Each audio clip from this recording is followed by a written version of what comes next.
अस्सलामुअलैकुम दोस्तों, क्या आपने कभी गौर किया कि हमारे मुआशरे के अंदर गरीब दिन ब दिन गरीब तर क्यों होता जा रहा है और जो अमीर है वो दिन ब दिन पहले से ज़्यादा क्यों अमीर हो रहा है। आज इस वीडियो के अंदर हम साइंटिफिकली बुनियादों पर और एक ग्राफ की सूरत में, एक प्रेजेंटेशन की सूरत में देखेंगे कि वो क्या अवामिल हैं जिनकी बिना पर गरीब दिन ब दिन गरीब हो रहा है और अमीर दिन ब दिन अमीर से अमीर तर होता चला जा रहा है। मेरा नाम हाफिज़ मोहम्मद अहमद रज़ा है। अगर आपने अभी तक हमारा help and guide channel subscribe नहीं किया तो इस चैनल को सब्सक्राइब कर लें और बेल आइकन पर क्लिक करके आने वाली वीडियोस की नोटिफिकेशन को भी ऑन कर लें। ये जो कॉन्सेप्ट आज आपके सामने मैं इस प्रेजेंटेशन की सूरत में रख रहा हूँ, ये concept basically rich dad poor dad किताब के अंदर ऑथर ने, रॉबर्ट क्यूसिकाई जो ऑथर हैं, उन्होंने इसको पेश किया। वो कहते हैं कि इंसान की ज़िंदगी के मुआशी तौर पर 4 पहलू होते हैं: इनकम, एक्सपेंस, एसेट्स और लाइबिलिटीज़। हम इनकी बुनियादी तारीफ़ों पर नहीं जाएंगे। उर्दू में अगर हम कहें तो इनकम से मुराद आमदन, एक्सपेंसेस अखराजात, एसेट्स आपके असासाजात और लाइबिलिटीज़ जो आपके ऊपर ज़िम्मेदारियां होती हैं या जिनको आपने अदा करना होता है। अब जो हमारा सोसाइटी के अंदर पुअर पर्सन है, जो गरीब आदमी है,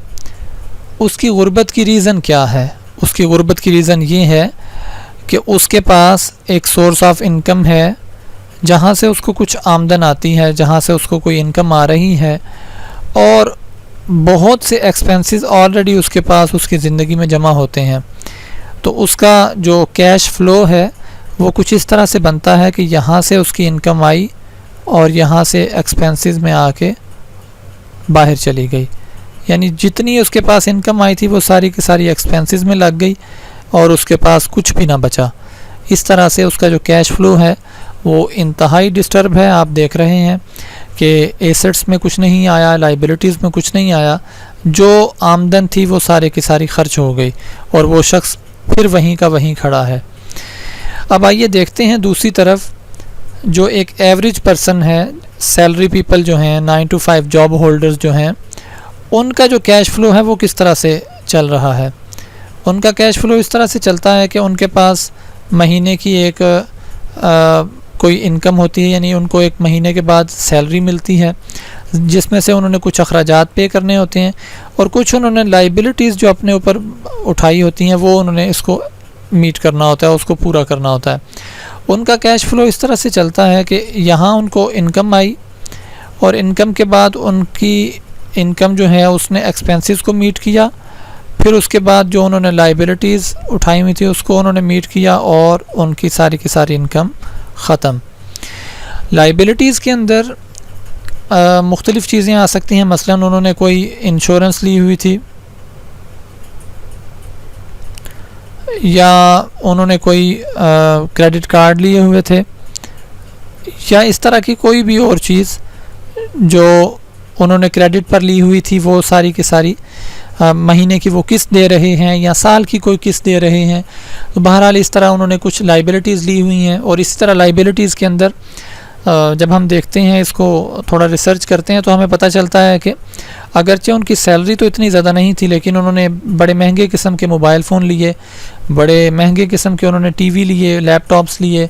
और इस तरह की बाज़ ऐसी चीज़ें उन्होंने अफोर्ड की जो उनकी सैलरी के हिसाब से उनको नहीं लेनी चाहिए थी, लेकिन चूँकि उन्हें किस्तों पर मिल रही थी या उन्हें आसान ज़राए से मिल रही थी, या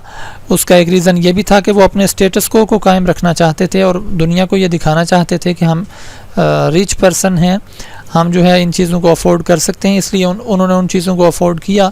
और एट द एंड क्या हुआ कि उनका जो जितनी भी इनकम थी, भले वो लाखों में ही क्यों ना हो,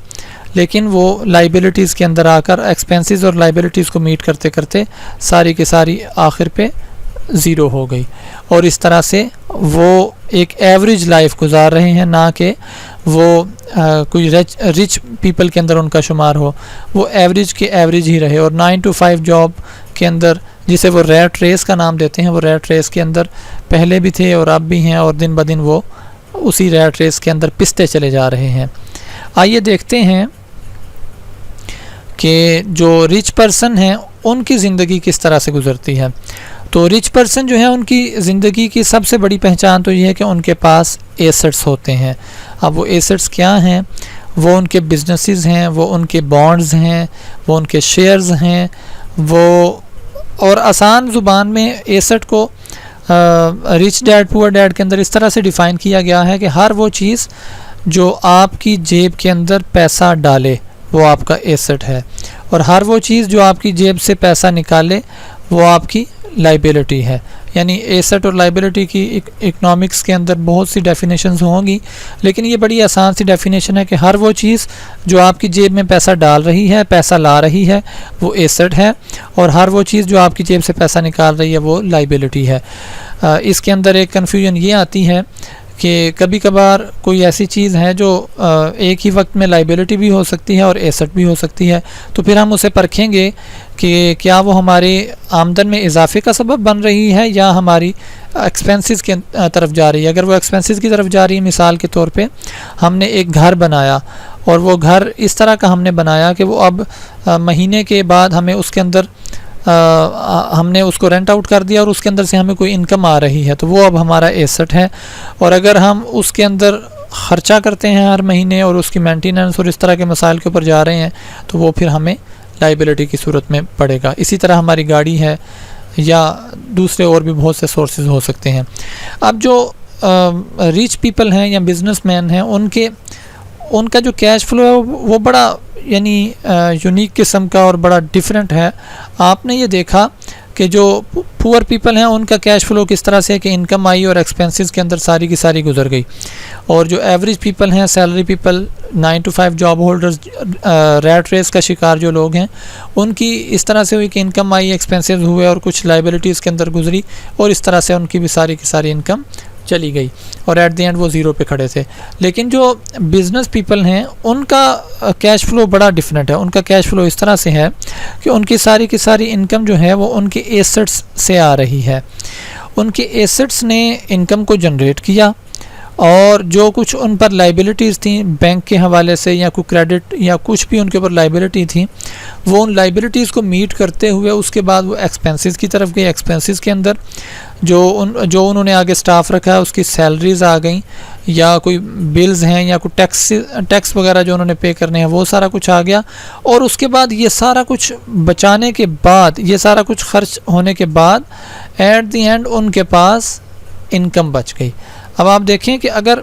आप पिक्टोरियल रिप्रेजेंटेशन के अंदर देखते हैं तो ये कैश फ्लो किस तरह से जा रहे हैं कि इनकम से ये चलते हैं और एक्सपेंसेस और लाइबिलिटीज़ के अंदर जाके ये सारे के सारे अपने आप को खपा देते हैं, ख़त्म हो जाते हैं। लेकिन जो रिच पीपल हैं उनका कैश फ्लो किस तरह से चलता है? उनका कैश फ्लो स्टार्ट ही एसेट्स से होता है और उसके बाद लाइबिलिटीज़ को मीट करता है, फिर एक्सपेंसेस को मीट करता है, और एट द एंड उनके पास आखिर पे बिल्कुल सॉलिड किस्म का जो है वो इनकम बच जाता है। सॉलिड किस्म की इनकम उनके पास बचती है, सॉलिड किस्म की कैश बचती है। और यही वजह है कि दिन ब दिन इनके जो एसेट्स हैं उनके अंदर भी इजाफ़ा हो रहा है और इनकी इनकम के अंदर भी इजाफ़ा हो रहा है, और ये दिन ब दिन अमीर से अमीर होते जा रहे हैं। तो दोस्तों, आपको ये वीडियो कैसी लगी कमेंट्स के अंदर इस बारे में ज़रूर शेयर कीजिए, और अगर इस हवाले से आपका कोई सवाल हो वो भी हमें करें, और अगर आप मुनासिब समझें तो इस वीडियो को लाइक करें और अपने दोस्तों तक अपनी फैमिली तक भी इस वीडियो को शेयर कीजिए। मज़ीद इस तरह की बेहतरीन वीडियोज़ के साथ आपके सामने दोबारा हाज़िर होंगे। तब तक के लिए अल्लाह हाफ़िज़।